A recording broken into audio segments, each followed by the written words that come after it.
بسم الله الرحمن الرحيم. الحمد لله الذي أنزل على عبده الكتاب ولم يجعل له عوجا قيما لينذر بأسا شديدا من لدنه ويبشر المؤمنين. أعوذ بالله من الشيطان الرجيم. بسم الله الرحمن الرحيم. الحمد لله الذي يحيي ويميت وهو على كل شيء قدير. الحمد لله حمدا كثيرا طيبا مباركا فيه. الحمد لله الذي بنعمته تتم الصالحات. قال الله سبحانه وتعالى فاسألوا أهل الذكر إن كنتم لا تعلمون. صدق الله العظيم. اللهم صل وسلم وزد وبارك على سيدنا محمد وعلى آل سيدنا محمد وسلم. ربي اشرح لي صدري ويسر لي أمري واحلل عقدة من لساني يفقهوا قولي. آمين. أحباء في الله، أهلا سهلا ومرحبا بكم. أما بعد، أيها المسلمون والمسلمات، السلام عليكم ورحمة الله تعالى وبركاته. الحمد لله. السلام جماعة لجل كجكلو لمل كجكلو شيء أني مسو دمسه أني مبكرو أمي فربا الله سبحانه وتعالى فوق بركة كوالين مادو كسبب قال الله سبحانه وتعالى ركوا قال القرآن بسان من نقول لا إن شكرتم لا أزيدن لكم. كنا على الله سبحانه وتعالى بركة كوالين مادو كبد فرعان نموكا أكلا كفوق تودي wala in kafartum in azabi la shadid. Allah kone mami fitri wala la madu kabo tigi mine rojugo ala kan kishoma hukum konna namala dunya ka fo ka baga jomi jëm ka mandi kene kan wal ma ga émission mandi nan ka mago don ma ko ka kene wal ma wajuli ka ka kene don ma ko ka kene jëm ka mi nabe la benga si awma DMS TV si ju norma ban ngono abal ma ke ana denke fe ABDOUL Aziz Muhammad DOUMBIA MADOU DOUMBIA denke inshallah tabaraka wa taala amala dunya ka fo ako abonné nga pagine ga aka aimer aka partager ko sababa ga mega baran ga awde okum konna nana nga karamogo ke bado be nyongo fe bi karamogo ke ba sege mali nyina mbali ni adogulente awla malikono ani maliko kan amina kuma di karamogo kema aba to na jamu fo temenen ko fe ame mala segine ma amina do temum ngono wal amina do mawdum ngono amino nyefo awye anga surga kuma di karamogo kema alsa okum konna na amabo karamogo kema aka to na jamu fo bismillah. Assalamu alaikum. Wa alaikum salam wa rahmatullahi ta'ala wa barakatuh. Ne togo ya Sheikh LAMINE HAIDARA ko bo Samé cité kono. Alhamdulillah. Alhamdulillah rabbil alamin. Alhamdulillah wa kafa. Wassalatu wassalamu ala al-habibil mustafa. Amma ba'd. Balma al-salama balma DMS TV jakan so mafle baga bela jene ina fo abaraka ngakramo ke bala metugumina. Ajanya fo ko LAMINE HAIDARA. LAMINE HAIDARA ale dugulente ni ko LAMINE wajuli kala do don maga do malikono ani maliko kan karamo bado ala ko siraka adugulente wajuli kala bado kalambulun tigido. Alhamdulillah abaraka togona jamuna mesisa na amena bul temum kan tem bado keren ala mesungolum gono fokata se manyumo ala bato tugoma o temene ko manyumo kumbe nafakati munuge fokata se nafakati bamunu be dine kono amena lela sawma ni min nogara OUSTAZ bama abeno la se amma ante kuma janya me kuma dama halsa aka temene OUSTAZ bismillah. Wa alaikum salam wa rahmatullahi ta'ala wa barakatuh.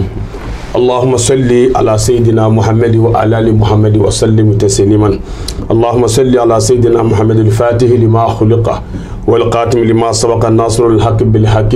والهادي الى صراطك المستقيم وعلى اله حق قدره ومقداره العظيم. صلي سبحان ربك رب العزة عما يصفون والصلاة والسلام على المرسلين والحمد لله رب العالمين. عبد العزيز ambe sungolo la sungolo akabu kosobe sungolo te ko fitini ala bulu ala ni jonje ay farda duru de fo anyi akango farda duru ke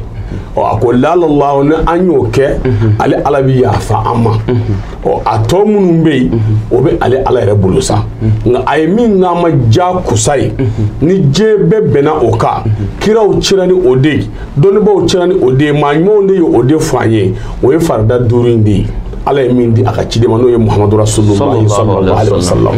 o duru la ni ya taka laje abe batoka nogo fo kele o kele ndu fana filɛ ale manja kalo kɔnɔ n'o ye sunkalo a manja ala ye san kɛ kalo 12 ye o kalo 12 n'i y'a lajɛ kalo kelen de ye sunkalo ye mais o sunkalo ye ni o sera a mankan ka ca a tafan ka ca a segifan n'a kuma ka ca fɛn o fɛn de ye ni o kuma ti fɔ ni sunkalo sera a bɛɛ kuma bi fɔ o b'a jira ko a bato ka gɛlɛn adamadenw ka kojugu mɔgɔw bɛ sali sa kuturumani i tɛ mankan mɛn mɔɔ na saliko la mɔgɔw b'a fɔ la ilaha illallah i tɛ mankan mɛn mɔɔ na la ilaha ko la hiji bɛ se dɔw bɛ taa dɔw tɛ taa i tɛ mankan mɛn mɔgɔw dara o la jagabɔ bɛ se ni wari t'e bolo e tɛ bɔ jaga yɛrɛ bɔli yɛrɛ kalama i tɛ ɲɛdɔn o la nka ni sunkalo sera kafiri fara ka silamɛ fara silamɛda kan kafiri fara silamɛ kan bolisɔnna fara josɔnna kan sitanatigi fara sitana ɲumantigi kan jinɛtigi fara wakulatigi kan ni sunkalo sera ala ka dafɛn bɛɛ b'a dɔn ko sunkalo ye nin ye dafɛn bɛɛ b'o kalama o kumana mun bɛ a gɛlɛya adamadenw ni ala cɛ sunkalo b'o de jira a b'o jira cogo di adamaden k'a daminɛ kabini fajiri kabini salatu ma bila ko i kana dumuni kɛ ko fo ka taa tile ben ni tile benna i ka dumuni kɛ an bɛ ɲininkali kɛ yan jɔnni de bɛ dɔn ka su yɛrɛ jɔnni de b'a dɔn o yɔrɔ la yen jɔnni de b'a dɔn e bi so kɔnɔ datugu min da la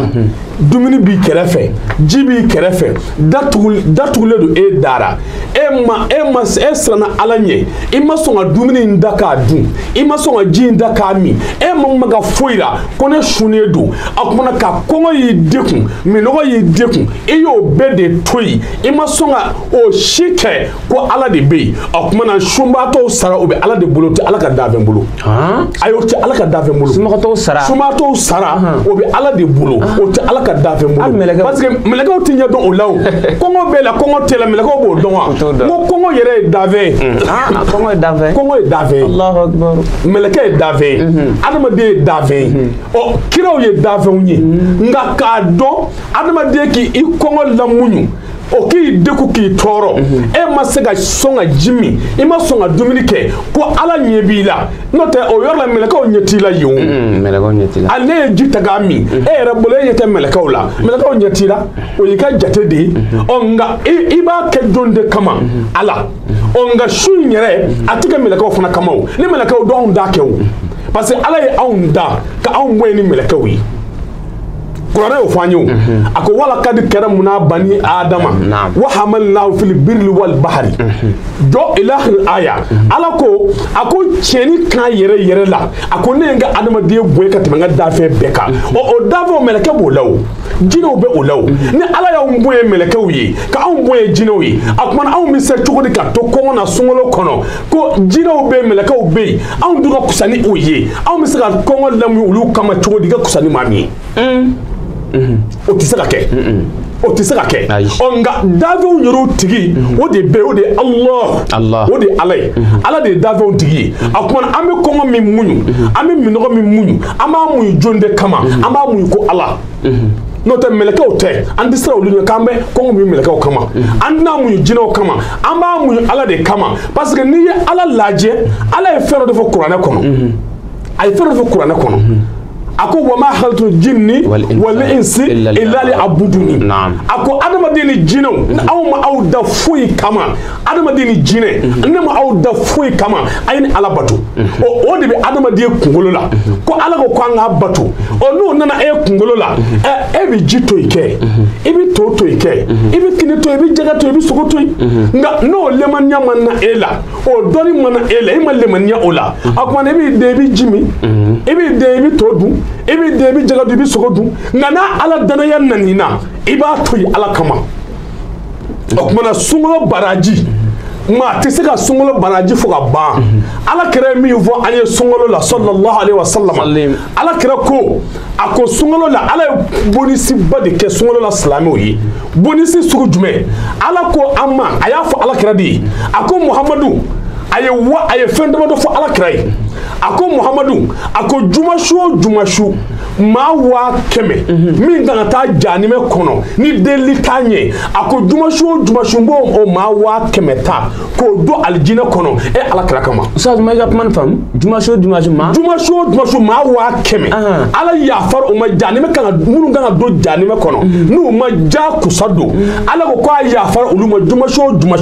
ma wa keme ko yo do aljina kono ala kira kama jumashu ma wa keme min kan ta janime kono ni deli tanye abe ya fa ma Muhammadu kama maka abolu do aljina kono ala kira kama akbar sallallahu alaihi wasallam ando juma dola ni wa akuma sura temene ma wa keme mi masalimi mashu wa keme no kan ta janime kono ala kira ka sana yele do ala ko Muhammadu ma ko nyulu do aljina kono kama Allahu akbar fuka ta se je wulima o bi ta ala kira mandewna ima batokewo na neto o yoro la o e juma damatai ambe mina sawi sungalo di ande sungalo la wa atala ka fo ala kire o no goni fe aye ni vo yoro mina sangolo la ala kire aya fendama do danyonga aka ya fa bunda kono nga min juwera be no ene atushe ala kire ga ya fa la ala ga ya fa ga ta ala kire ma ako sungalo kono na soro ma milliard kele ni o de shuna sungalo kono fo ka ta se sungalo ba akuma alkiyama sanga o ma miliyari kele munu mashum nu kan ta janime kono o ma miliyari kele misali yara ayulu fana kishi ala kira kama ani sungo sumo kama o ba jira azizi e ka sungolo shun oni sanje abi songo samuga mbo be sandan duru akono ba jira alkiyama sanga ala ma tan duru kishi e kele nga shun kama Allahu akbar ale ma tan duru kishi munu ma shu fiyew ala ulu kishi e ka shu kama kada joninga Muhammadu Rasulullah sallallahu alaihi kada ala kiraka Allahumma salli ala sayyidina Muhammad wa ala ali sayyidina Muhammad wa sallim tasliman akuma ayo boni sike sungolo la o ni sungolo kalote e bi kalo jumen doko ni be mina atala ate yu ma hake mi juna Bamako ya Aziz yeto hage dongo Aziz yeto hage dongo ma hake mi juna Mali kono Burkina Côte d'Ivoire Sénégali Farazi Ameriki ma mi juna ola foka do irishi jamana oka ma mi juna ola ala yo be fara nyonga no bena ma milliard hake mi ma ayo nyona wele tajia kono kolu kiru aljina kono ala kira kama ano shuma fana kama Allahumma salli ala sayyidina Muhammad wa ala ali sayyidina Muhammad wa sallimu tasliman kaseeran. Okumana oshun e bora nebe ola. Ola har do e ma tanduru kishi. Aziz e ma mugangishi. Ne reka shungalo shwani stanje. O sanjama e. Ne o mejun. Ne o ma hage kishi la hara. Anga almatere munun jole fle. Ulu fana o ma hage kishi. Okumana au be o ma hage kishi la hara. Ala kira mande bi kaya wa dogoyadi abicha o kuma ni mami juna e ka soni ala me ka soni da e yere ma fo atara soni ke ma were la wo ala ka fon siriya di akuma ni ne be songolo kono o dama takoy ni dama tede anga tatuni songolo wati laba no e tlem ngoni wolo vlai ni qur'ana o di ama ako inna anzalnahu fi laylatul qadri wa ma adraka ma laylatul qadri khairun min alf shahrin tanazzalul malaikatu wa ruhu fiha bi izni rabbihim min kulli amrin salamun hiya hatta matla al fajr. Allahu akbar. Allahumma salli ala sayyidina Muhammad wa ala ali sayyidina Muhammad wa sallim. Alhamdulillahi wa kafa wassalatu wassalamu ala al mustafa abalma alislamo balma DMS TV jakaso ma ple baga bela jene malikono ani malikoka amad mantigala ni akakram ko ke barbe ñongo fe same shirifike ne Mohamed Lamine Haidara ale dugulente parce que ale be chefe ga ta fere ame walanda buminga walanda nafa mado walanda barka mado ame ala deli ala ka barka do ani kram ko gan shila hal sa ame kuma di kram ko kema inna anzalnahu fi laylatul qadri ayo mi fa fata za ya labana ala ka barka do ana ala kraba Muhammadu ala ka abdo kira la hormala inshallah tamana kram ko azizi akon aye muvo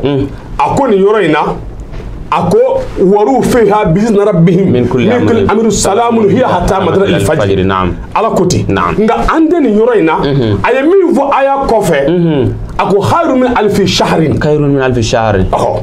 ako ala kirama ako laylatul qadri do ako o nafla kele ako kabbo kalo bakele ala batoy anafla kele ka nafla kele nge ashu laylatul qadri shu ako kabbo kalo bakele ala batoy o kalo bakele ni o tako lade Donibaw be mi fora nyo ola ko kan ta be ko sambi sheki ani donima kalo bakele o kuna be nafo adoshu nafla kele ala sambi sheki ni ko bato de di e ma fu kadola sambi sheki ni ko ani ko ashukele nafla kele ala yo de ma kadola ni songolo te e ya mi ko le kadri be yoro jumay atin wallahi o mona shun nafa mbara kacha andi se ga foka ba afoli tuku tabali kaya wa tiku jena ya ala ka jongo ni aya akongon lamunyu sungalo la ka sungalo teme sungalo bi bawatimi ala kera mi fo sahabo we akoni sungalo bana ka mamin jurmu tikana ko ala kana ya fo majibira de kote ala kera ko amina ala ay Jibril lena ala kirama akoni sungulo bana ka soro moma juruma ya faga ba ko ala kana ya foma ala kira ko amina Allahu akbar ala ka ya fama akono wajira sadiri uye sungulo mbla yoro mina fitininde akabu ni senna Jibril ya fa ala kirai ako Muhammadu ni sungulo bana ka soro mamin juruma ba o ba jira sungulo mnga ba ka jurumu to mana Jibril la ka kuma fotola Allah amungana ba ka jurumu to adamade kana parce que ni sungolo laje ale na me adamade ka jurumu to shele kama ka boy pew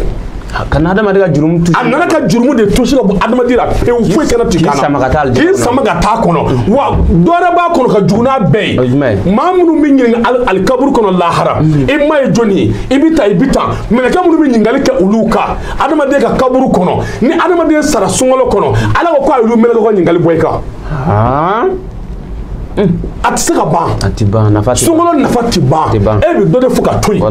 o ye anwu ye koy o ye adamade na melekaw bi ala bolo sangolo la fuka ta sungolo ba olu te dumuni ka o te jimi melekaw te dumuni ke olu te dumuni ka o te jimi balo to godi olu be ala bolo noro dira azi olu ye noro mo de olu be ala bolo mission na ni sungolo sera la hawla wala quwwata illa billah amanogo okmana ode koso Jibrila ko akoni minga jurumu ni sungolo ga jurumu to sori kana ko amasiga ba ko ala ka danga be otigi no fe ala ka ko amina parce que ale afle Jibrila afle chomi o ye meleke ale bolo jurumu to kuma ga yi adamade kana sungolo la o kuma ami dugo ke sungolo shubagaw ala ka yafa ambele jele juruma ya rabbi ala ka yafa ambele jele juruma aziz sungolo tiban surtout ame domina bi no e jumay o ka bona be ne ande juma na sungolo na ala kira wulile do Madine abe ka juma do wula ala kira bi wuli Madine ala bi yamuru di kira bi wuli Madine juma do fe abe sigi ka jonga bara ala kira mandew ye baro barake munu ye jineke munu ye boluson munu ye joson ala ya fara mima atna ya fara mima juma ala ba beje ala kira dalila Madine Allahu akbar akumana odu kuso juma ko babe juma kono anga seg aw ka shijo kono ya abena juma doma o to ko fitini ala bulu juma lanza al kiyama sanga o fana bi do juma di la hara sanga juma di Allahu akbar juma to ko fitini ala bulu da ya fa ba kono gele ba kono nga jiya yere wati laba ala je la ka ban pew ka ko tur ka be juma di fana ma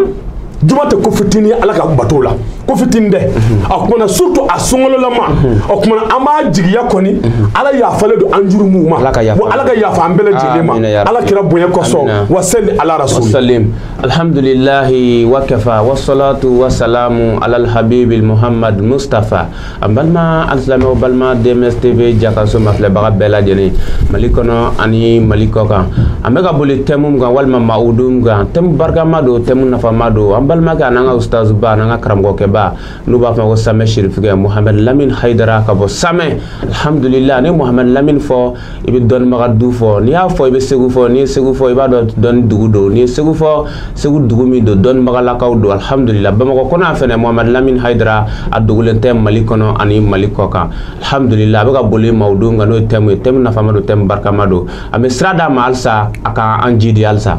alhamdulillah rabbil alamin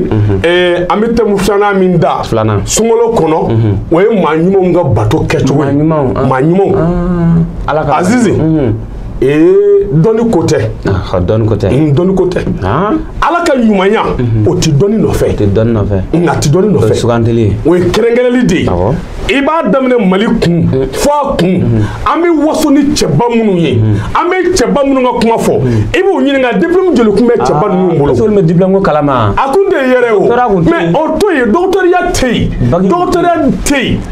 nin ye docteur ye nin ye professeur ye nin ye olu kun ye ala ka professeuria de sɔrɔ olu kun ye ala ka doctoria de sɔrɔ olu mugu tɛ diɲɛ doctoria la Allahu akbar u mugu tɛ ala o ala ka doctorat de kun bɛ ala ka docteur de kun bɛ olu bolo bon o de y'a to ala b'a fɔ a ye kuranɛ kɔnɔ a ko shahadallahu ana la ilaha illa huwa wal malaikatu wa ulul ilmi qa'iman bil qisti Allahu akbar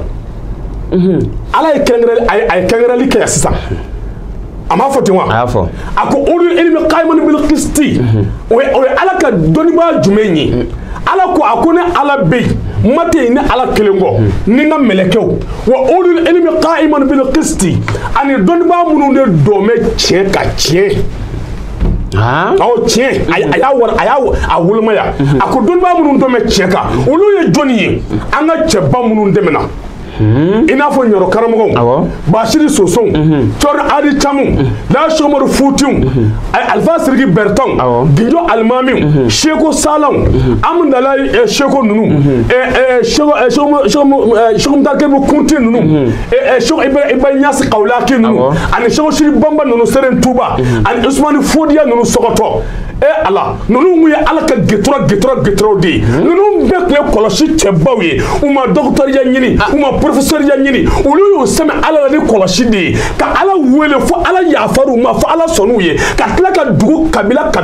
k'o tobi n'i ye Baɲasi ka jama lajɛ n'i y'o ta ka da i ɲɛkɔrɔ i b'a ko diɲɛ bɛɛ ko Baɲasi ka jama ɲɔgɔnna tɛ yen tɛmɛ i ka taa Fasu Seku Tijani fɛ yen i b'a ko diɲɛ bɛɛ tiɲɛniya kalanden ye n'i nana Bagdadi Alikadi fɛ yen Seku Buwadari i b'a ko diɲɛ bɛɛ kadiriya ye mais u y'a kɛ mais professeuria don wa doctoria don wa a ma kɛ n'o ye o ala ye dɔnnibaa minnu ko fɔ dɛ qa'iman bil qisti olu de ye ninnu ye u ma nata diɲɛ na u ma boli diɲɛ nɔfɛ u m'u kɔfilɛ diɲɛ na u ko an ka ala ɲini an ka ala sɔrɔ n'an ye ala sɔrɔ ala bɛ diɲɛ d'i ma maa ɲumanya yɛrɛ maa ɲuman tɛ giri diɲɛ kan o Aziz maa ɲuman tɛ giri diɲɛ kan ayi maa ɲuman mugu tɛ diɲɛ na walijuw bɛ lahara jɔyɔrɔ de ɲini maa ɲumanw olu bɛ lahara jɔyɔrɔ de ɲini olu bolo ko diɲɛ jɔyɔrɔ ko foyi tɛ i ma ala y'a fɔ kuranɛ kɔnɔ a ko daru man la daru lahu wa mala man la mala lahu a ko ni diɲɛ kɛra i ka so ye a ko so t'i bolo n'a nafolo kɛra i ta ye a ko nafolo t'i bolo kul man alayha fanin wa yabqa wajhi rabbika zul jalali wal ikram a tila ka nana ye o kuranɛ haya kelen kɔnɔ a ko kul nafsin za'iqatul maut ɔ dɔnnibaaw ye baara kɛ ni yan de ye a bɛ fɔ minnu ko minnu dɔn bɛ tiɲɛ kan n ye waliju minnu da ka f'i ye Seko Sala ninnu Somoru Futi ninnu olu ye min ye ala ka ko la o de ye an ka ala bato n'an ka dusukun ɲumanya ye an ka sira ala ɲɛ ni dusukun ɲumanya ye i m'a ye Seko Siri Bamba ko don dɔ Seren Tuba Seko Siri Bamba Siri Bamba Seren Tuba a ko don dɔ a ko ale de ye ala kɛra ka baarakɛla ye a ka so kɔnɔ ko ale de ye ala kɛra ka yɔrɔ furala ye yɔrɔ furanna a ko alikiyama don a ko ala kɛra ka baara dama a ko o b'ale kisi lahara ale y'o min ganu ka ala kɛra kanu k'a fɔ ko ne de ala kɛra ka baarakɛla ye a ko kuma in dama a ko lahara Seko Siri Bamba ko b'ale kisi Allahu akbar ɲumanya ka gɛlɛn Azizi dɔnnibaya ko tɛ ayi an kan d'o ma n'o tɛ maa tɛ se ka kalan ka tɛmɛ sitana kan ayi o tɛ se ka kɛ o kalannen don kojugu sitana bɛ baara min kɛ a bɛ e nɔfɛ Azizi a bɛ ne nɔfɛ a bɛ directeurw nɔfɛ yan a bɛ animatricew nɔfɛ yan a bɛ diɲɛ nɔfɛ maa min bɛ taa jahanama kɔnɔ sitana de y'a bɛɛ fili o de la maa ɲumanw de siranna sitana ɲɛ ka ala niyɔrɔ sigi a kuma na ala batobaw maa ɲumanw ka ala bato olu b'u da dende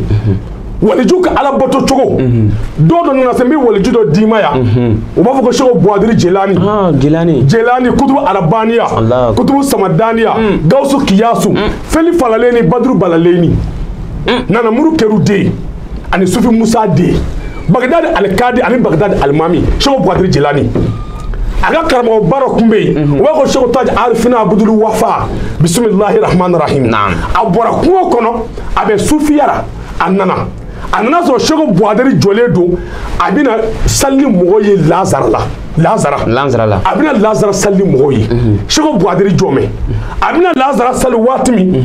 sheko taj arifina abdul wafa abora ko kono annana minge annana so sheko boaderi o ka nyo bana muso maso nga fo shego boaderi ko baloti muso ya to fo fitiri suel lazara temene anana fo shego boaderi ko baloti shego boaderi e falitigi wele kana o ya soro wotoro tei o ya soro mobile tei moto tei sori faluni nyome de kumbe akona shego boaderi aye falitigi do bla ako kata suma nyini dugu dola yani kase bagdad yani ukatla salila o ye fali minɛ ka yɛlɛ fali kan o taara o taalen ni fali ye sisan a kuma seko buwadari na n'i jɔ a ye lazara kibaru fili a kuma seko taji alifina abdul wafa bisimilahi rahmanir rahim a bɔra kungo kɔnɔ a nana jɔ seko buwadari kɔfɛ araka fɔlɔ la u y'o fili seko buwadari y'o sali ka araka filanan kɛ araka sabanan seko buwadari y'a miiri a dusukun na araka sabanan na a y'o miiri a dusukun na a ye mun fɔ o la a ko walima est ce que falitigi in bɛ se ka taa ka balo sa ka na bɛn ni fitiri ye wa a y'o bɔ a dusukun na yɔrɔ min na seko taji alifina abdul wafa a sina ka salamu bila k'i sigi kɛrɛfɛ a ye salamu bila k'i sigi a tilalen ko sali la seko buwadari y'a ɲininka a ko karamɔgɔ a ko e ka sali ɲɛ sɛ jumɛn a ko a ma tila sali a ko e ye salamu bila k'i taara i sigi a ko seko buwadari ma a ko ne tɛ sali fali kan nka a ko a tɛ sali fali kan Allahu Akbar nka a ko an tɛ sali fali kan seko buwadari ko a ma a ko i tɛ sali fali kan mun na a ko e wulila k'i jɔ araka fɔlɔ la i dusukun tilen bɛ ala ma cɔyi dusukun ma jɛngɛ fiyewu i ma foyi bila ka na i taa mɛ ala nɔfɛ tɛ cɔyi a ko i araka filanan kɛ i taara o ala kelen nɔfɛ a ko araka sabanan i wulila k'i jɔ i y'a miiri i dusukun na ko walima falitigi tɛ na ka bɛn ni surafana ye wa a ko i y'o min miiri kɔnɔ ne ye salamu bila o yɔrɔ de la n ko ne jɔn tɛ fali kama n tɛ sigi fali kan. Allahu Akbar. Nin ye maa ɲumanw ala bato cogo ye tan a ko a ye nin miiri a dusukun na a ko o de kosɔn seko taji alifina abdul wafa ko ale ye salamu bila k'i sigi o tuma an balimaw n'i ye nin waliju ka bato kɛcogo lajɛ k'olu ka ala ye siranya kɛcogo lajɛ ka sali k'a ban i ma miiri foyi la i ma foyi miiri ni ala yɛrɛ tɛ AZIZ n tɛ ko denni ye koyi n tɛ ko denni ye wa nin kun ye ala ka maa ɲumanw ala bato cogo ye n'u jɔra ala kama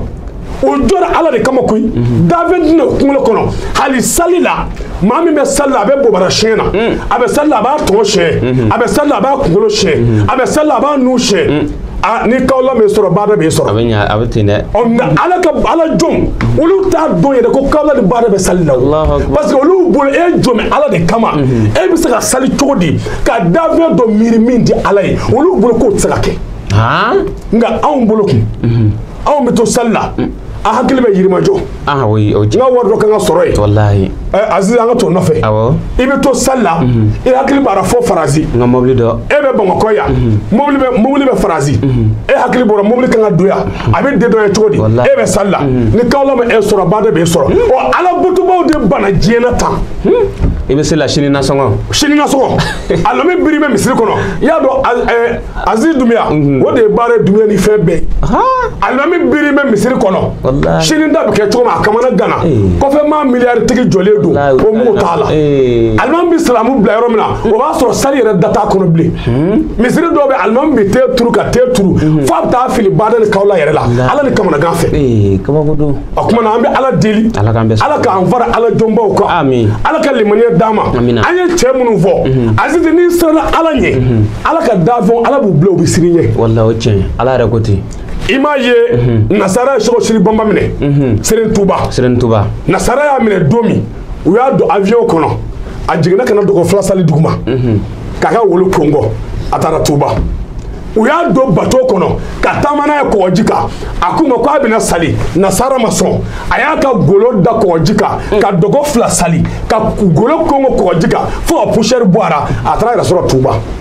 nasara kɔni si tɛ u ye dali da dugukolo la ale kelen u ye faako 7 k'a kelen na a kelen faako 7 adamaden kan ka samina u y'o 7 kɛ seren tuba la a ma sa sira nasara ye misiri jɔ ka d'a ma tuba Allahu akbar a kuma ala jɔnw ka ala bato azizi wa ko dɔ bɛ a kɔnɔ n'o ye ala kira kanu ye ala jɔnw bi ɲɔgɔn de dan ni ala kira kanu ye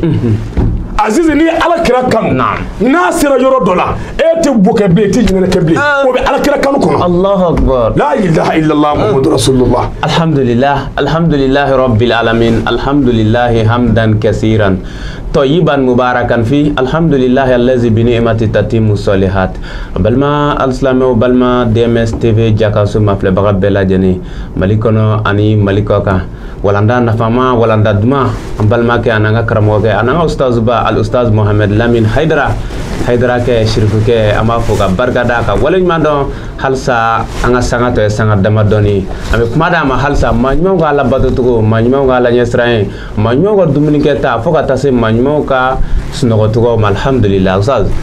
sirabi bolo halsa inshallah aywa dumiya alhamdulillah rabbil alamin ma fi alakira kanu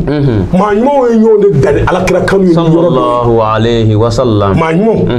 anga waliju baro kuma Nigeria ba ko Usman Fodia soto Nigeria a doke da kuma ba ko Abdel Fodia je sogoma doke mi wuli ka ta korke fu doke wulla dodo ngene sogoma fa wulla a wulile minge a tara ka ta soro ala kira ni Usman Fodia sigime sogoma u be baro la nono kene bu kerefe Abdel Fodia aga kitabu be kitabatul Fodia ay sumar ay Abdel Fodia kitabu laje aba konota dogo ke tara soro koroke Usman Fodia ni arabke sigime u be ka baro donge dogo ke duna ay folike ay arabke noroy ka ye tugumi dogo ke afrika ji cheraka koroke a wele akono kana to fle ko ate kami dogoni nono kenata no Abdel Fodia ay nono kenata ay nono kenen mi ay nono kenen mi ay kalo saba de ka tita nyegena ati buki ate sugule ke Allahu akbar kalo saba amata nyegena akuma dogo toro la be ko dogo kera wali juyi ko ga teme koroke ka pa kera wali juyi ko ga teme Usman Fodia ka ibe Usman Fodia donwa la ilaha illallah muhammadur rasulullah sallallahu alaihi wasallam nunu ala kira kanu bawdi umma musala ke ala kira kanuna wa ma nyuma de bi nyon dan ala kira kanu sallallahu alaihi ala ka ma nyuma be ku bi nyon de dan ni ala kira kanu o ku lu de ka kursi ma nyuma ko kursi bo don ma nyuma ko kursi de ala kira kanu doni bi ala kira fe ma nyuma ko kursi de ni wa sahaba yoro ye nyon de dan ni ala kira kanu sahaba be ku ala kira kanu ngai ba soro bolo fa bi dotaka teme dotaka waliju be ala kira kanu nga bolo fa bi dotaka ka teme dotaka akwa Usman Fodia dogo ke nana to Abdel Fodia anana kana fe yada bena do ala parce que atita nyegena ati bana otake uko kwale waliju ka teme koroka ka abita koroka foli minge ayo jo atita koroka fobli aturo lasa koroke a wole dodo ako Abdel Fodia ako na yanana ako dabara bo yi nege kiye manyumaye ikera waliju ako kumana ibi shedana bi fa ga brifiri mere kila waliju ti shitana fewu awma jelewa Donibaw ulu de awde na do shitana na no de alaka manyumo ulu boro shitana ga jakona amena ama fiewa ko Donibaw munu be cheka wa me ni ye ndaka laje nde ko dini ku ko dente akuma ayaye dogoke shitana bira brifiri mondo dogoke la ay dogoke wele ako Abdel Fodia ako sisa ako dabara bo yi nege ubina yere boye duila ako yere boye brifini o te ala ka daven dai o e masa kele ne ka brifini Allah subhanahu wa ta'ala ala ka brifini de ima ko masa dunduru yawo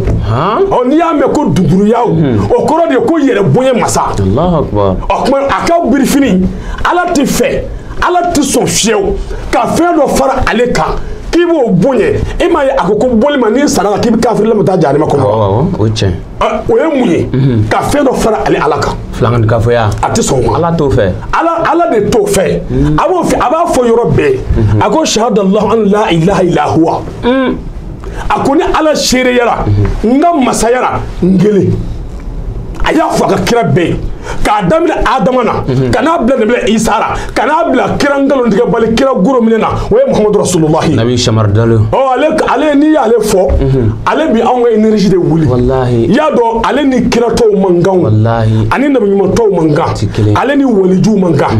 ala kira ni sheku man kan ale de énergie kiraw ka yele o de bɔra kiraw ka madadu de ala kira ye sallallahu alayhi wa kiraw ka énergie o de ala kira ye sallallahu mɛlɛkɛw ka énergie i b'o min dɔn dɛ mɛlɛkɛw ka énergie o de ye Muhamadu ye sallallahu wa dugukolo énergie kelen o de ala kira ye sallallahu alayhi sankolo énergie o de ye Muhamadu ye sallallahu alikiyama sanga tigi a tɛ to tɛ tila min kɔ fiyewu o de ala kira ye n'ale y'a tila tila ni banna fɛn di Mahama ale kɔfɛ bilen o de la buda tigi ko a ko lawulali hawa lamu turuki damu ani ala a ko ala talali a ko ni ala kira kun tɛ a ko an kunna an bolo sugula an kunna lahara sanga bilen na ko bɛɛ kunna kulo ni ala kira kun tɛ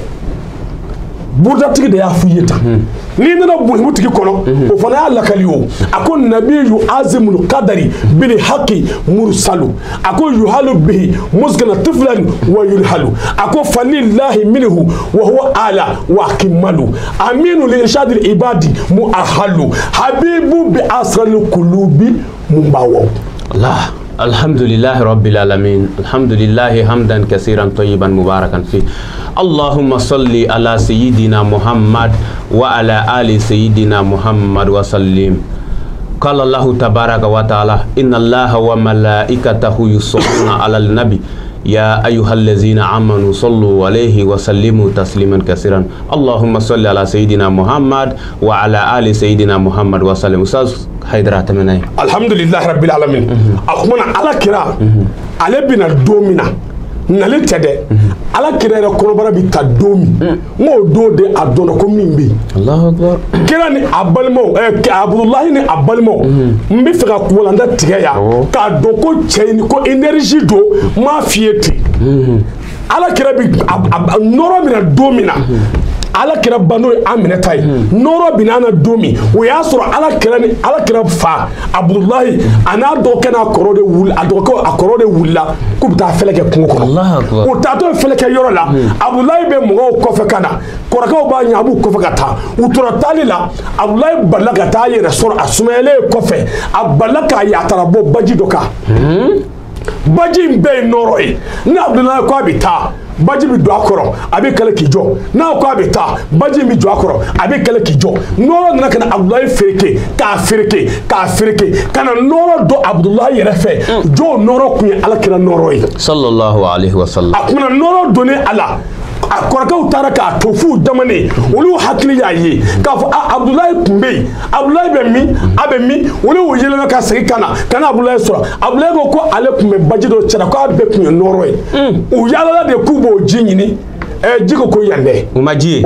ble ja ji kirangalo ndiga bali de goromne nabi ma goromne akuna adona Abdullahi ro chogora Abdullahi ko ngata o ye falake dabla sisa o yelema na ka ke jinyini jima yeble jimi mayo ko o do su o de ben o Abdullahi de nana o la anene ako amina tama ako ala fe do dona farila i ko ke labe i ka suma duma ke suina o bi so ta e farila ni kira na tolai o mami nana tawo ni suma duma ye illa be anoro bi tay farila yoro saniya ngoye mami nana o chogola oni maka kawa tekele abina domina o kofe ala kirabina domi melaka be ya do sangolo kono ko ala kirabina ado janime de baga fagara adatura ka baga fagara adatugun ado aljine ni dayele la malgi ma baraka do jaro ba baraka janime kono kira laba barakana karoga azizi alno majaye afoko ki ko ga tigi faga abana Muhammadu de teri tige kana teri wala ala kala de teri mogo bi yon dan teri de yo ni yela kala teri ka ni ma hakami va abi fo ke de falike wa ala kala de teri tige noro de bi mina ala ni yela ka teri ka teri wara teble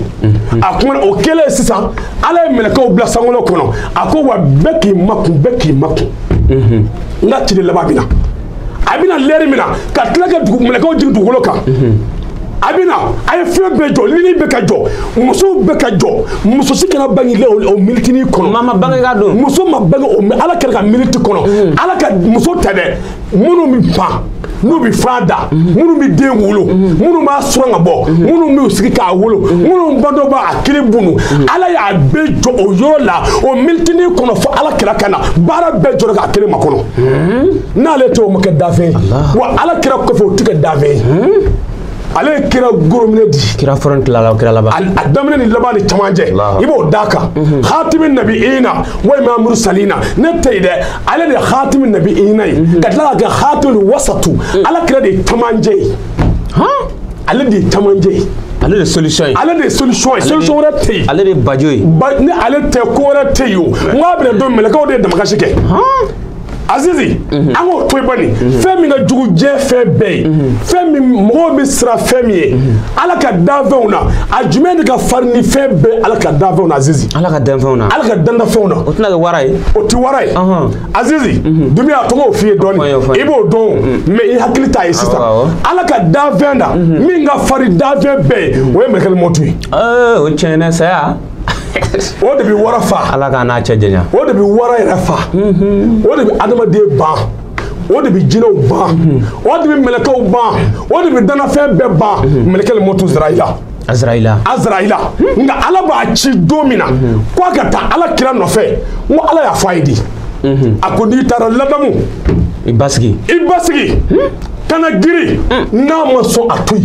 ni ya karaba ni shetana ke chumuna mi fengira mi jugu shetana tai mi kuna ko yaki halaki akele ni mine ni kama na maso atui melekele motu ko moso ka do ala ka dave ka o de ka ala krai ka da kongo fene ka da kongo ama do ma de ka tla ka faranyonga ngo amre ngo ala kira kanu de ko bai o de nya fie ni kira kanu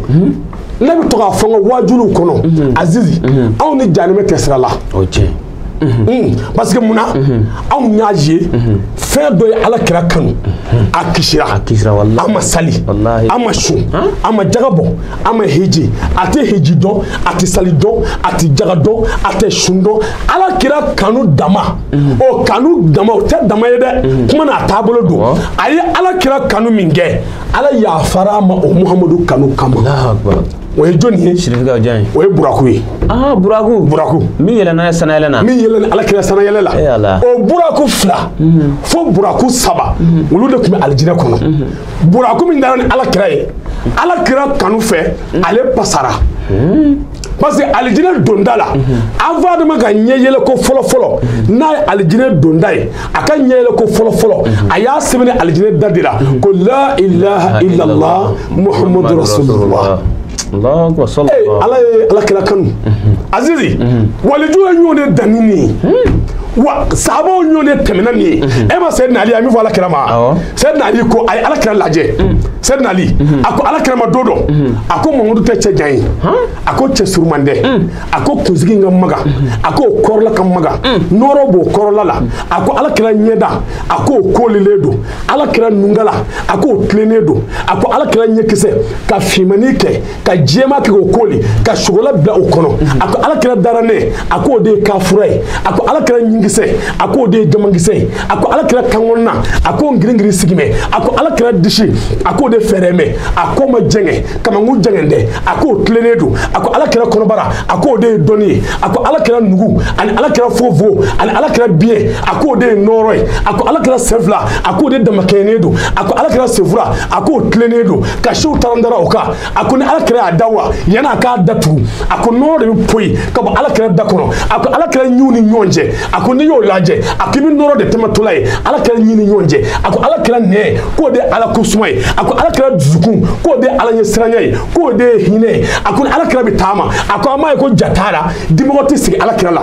na bitama na ako ala kira suma kadi na ya tega dima ple binani itega suma kadi na doni ka dukono ne ala kira bora ako tle binani asuma bika dukono na dona kare ngono ne ala kira boro kono ako tle binani ako kare suma kadi ako na ala kira bitama na ako kileti duaka ako kaba nogo obi do alakira kileche ako alakira noro ako kala badirishu ako debo ladege ako alakira noro ako na fini bado ako fini bi berebe ni alakira na fini fitini do ako ba berebe ni alakira na sabara bado sabara bi koro ka bekira sema na bi do sokono ni dayelela ni alakira temena da bi yire berebe na bi tama farala fara bi doro nayi na tamana bugumura tiche bi joni alakira na bi tamana na yi fle akofe alakira bi yelike alakira nyefe abi yelike ni ya wele ata kofle anyebira akofe hijabu tei ka do alakira ni alaka davejiche alakira sigledo anyebe je dana mimo kofe anyebola anyebe jahannemena anyebe aljinena alakira nyebe nununa ako hijabu tei alakira ni davenje wa hijabu make alakira che Allahu akbar Allahumma salli ala Sayyidina Muhammad wa ala ali Sayyidina Muhammad. Sirifga wakati corona wakati sira Allah ba ani soro togo ya ni ga numero aywa alhamdulillah aziz wati sira kan do kira ko ina wallahi o ma mo minyo ndani o aziz wati bana pe o kuma ami dugo ke mo tlobe amangana aziz dumia mi mo dumia mafu awo han foli ga mo dumia aka wolo make fuye Donibaw do tara amadenyu wolo ble denyena matako o ta mo dumia Madu Dumbiya ani alakadi nya faya ka dala ngo Dumbiya ni ma kanga maso ni nga so ni yake nyina ma be alakrama wa Aziz Dumbiya mbi yere fu mbi dugo kani ibe bara mena ni ngai ibe ke fade notu ni ma ni fille suguma ibe sugu were akuma Aziz ambi fo e make sugu were ambi fuli kiye kadugo ki mo de bi nyo nota mori bi mori nota wajulu kala de bi wajulu kala nota karamo de bi karamo ya nota aw me bara mi na me ka fodi nota e yere be ki fa nota Aziz inshallah o moriya dugo ke mo yi o aw nga tabulo yi ami dugo ke mo yi o ya nga tabulo yi o anzigile do ka moriya chena Aziz no tano ma che dore ni ala sona mina do moriya walanda kono e ka fam fembe moriya la oya moriya bora mine kono kana mine were kono ngani ala sono dore mina doze ta karmoya yere ka moriya ka dugo jabi ka dugo ke mbay aka mine mi sharti tawkambo fay ni jojo ala dilinu o lahle ala be ka dugo jabi akuma ala ka ambe ka dugo ala ka ambe ka dugo men aw balma kedo ani aw denge a sheko Mohamed Lamine Haidara kabo same cité kono same château kerefe ni sera same château koro ni ko Sheko Mohamed Lamine Haidara kelendo ndogo lendey nga yorobe château koro away ga numéro akuma anga numéro 76 62 69 deux fois orange c'est orange ka orange numéro kelen de bambulo numéro flafani keme ala kana nge keme folay an numéro kelen Aziz an de keme ni mo ata de ni numéro kelen me bulu ni ngo be zoro ibe se gaga 76 62 69 alhamdulillah ni anga numéro di ma sha Allah kana wa ma lam yasha Allah kun ambalma aslama balma DMS TV jagan so ma fle baga bela jeni malikono ani maliko kan anan balma ga nanga karam go kana ustaz barak nyongolo Sheko Alhaj wal Ustaz Mohamed Lamine Haidara ka wasame Chatudala ni sera shame Chatudala drone ya ingal ga donindo keren la boraka ka adresse di malikono ani malikoka e mami mogobala ka bo Amerique France fo ka bo jien jamana fantan nan bela jene fe numéro minu forane 00223 blanye fedran 76 70 69 abalma ka nanga karam go ke bayina le nyongo soro o kum konana ni be danske ke anga bi émission wal manga bi don mako ka kenela mami jemugana benga sawma abalma ke anaw denke do Abdul Aziz Muhammad Doumbia manne masabala subhanahu wa ta'ala maga joyra wati wera ni kene kelen ga awni ne amina karam go wara bismillah inshallah tabaraka wa ta'ala haza assalamu alaikum wa rahmatullahi ta'ala wa barakatuh bismillahir rahmanir rahim الحمد لله الذي أنزل على عبده الكتاب ولم يجعل له عوجا قيما لينذر بأسا شديدا من لدنه ويبشر المؤمنين